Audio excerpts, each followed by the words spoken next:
नमस्कार, मैं मनोज मस्ताना। आप देख रहे हैं टीएनएफ। आपका बहुत बहुत स्वागत। दोस्तों, आज प्रयागराज में जो आज 7-8 दिन से टसन चल रहा है, जो लड़ाई चल रही है शंकराचार्य और उत्तर प्रदेश सरकार के बीच या प्रयागराज मेला प्रशासन के बीच, उस लड़ाई में आज आम आदमी पार्टी के नेता संजय सिंह भी कूद पड़े और उन्होंने बहुत बड़ा आरोप लगाया है दोस्तों, और कहा है कि इस देश के प्रधानमंत्री तय करेंगे, इस राज्य के मुख्यमंत्री तय करेंगे कि कौन शंकराचार्य है, कौन शंकराचार्य नहीं है।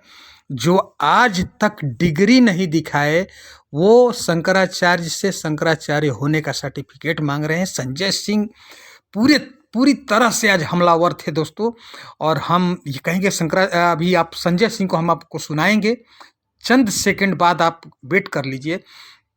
और उत्तर प्रदेश की सूरत हाल ये है कि कहीं ना कहीं आज अमित शाह का दौरा हुआ था लखनऊ में। आज केशव प्रसाद मौर्य के साथ बात हुई है। तो कल केशव प्रसाद मौर्य ने जिस तरह से शंकराचार्य जी को भगवान कहा था कि हम तो भगवान हैं हमारे लिए, और इस तरह उस बयान को जोड़ करके देखा जा रहा है दोस्तों। तो बिना देर किए इस वीडियो में आप आगे संजय सिंह को सुनिए, संजय सिंह क्या कह रहे हैं और किस तरह से आरोप लगा रहे हैं। आपको सुनना बहुत ज़रूरी है दोस्तों, क्योंकि बहुत ज़्यादा अब राजनीति हो रही है इस मामले पर।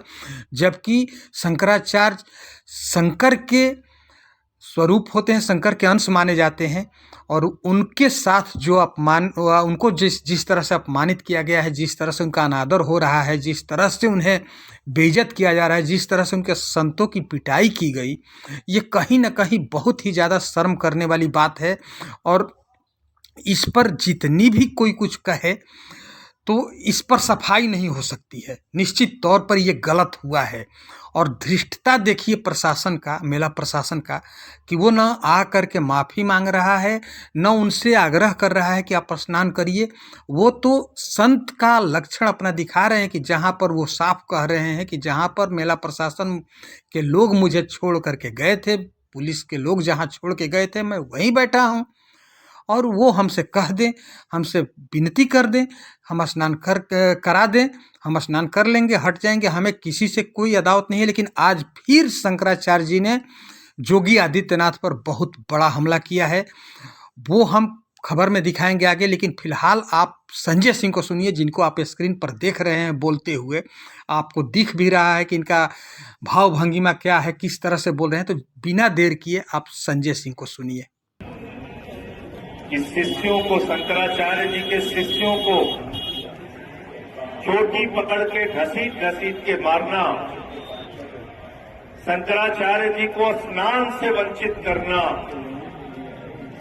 मैं समझता हूं ये घोर अपराध और पाप उत्तर प्रदेश की सरकार ने किया है। और उससे भी ज्यादा अपमानजनक बात यह है कि शंकराचार्य जी से शंकराचार्य होने का प्रमाण मांगा जाता है। जो लोग आज तक अपनी डिग्री नहीं दिखा पाए, वो शंकराचार्य जी से शंकराचार्य होने का प्रमाण मांगा। शंकराचार्य कौन है नहीं है ये कोई प्रधानमंत्री तय नहीं करेगा। शंकराचार्य कौन है नहीं है ये कोई मुख्यमंत्री भी तय नहीं करेगा। और शंकराचार्य कौन है या नहीं है ये कोई पुलिस कमिश्नर या कानून गो नहीं तय करेगा। शंकराचार्य हिंदू धर्म के रीति रिवाजों से तय होते हैं, और उस पर किसी को प्रश्न उठाने का कोई अधिकार नहीं है। सरकार की गलत नीतियों का विरोध करते हैं, सरकार में कौन है इसकी परवाह नहीं करते।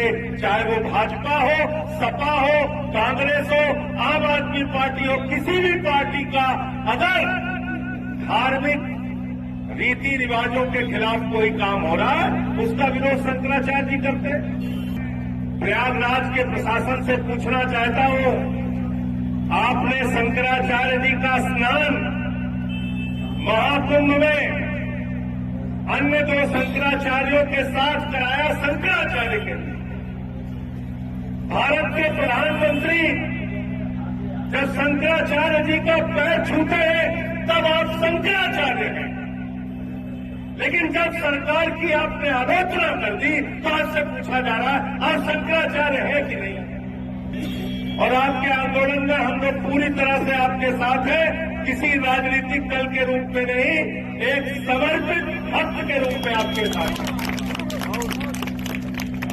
कोई बोल नहीं सकता, कोई आवाज नहीं उठा सकता।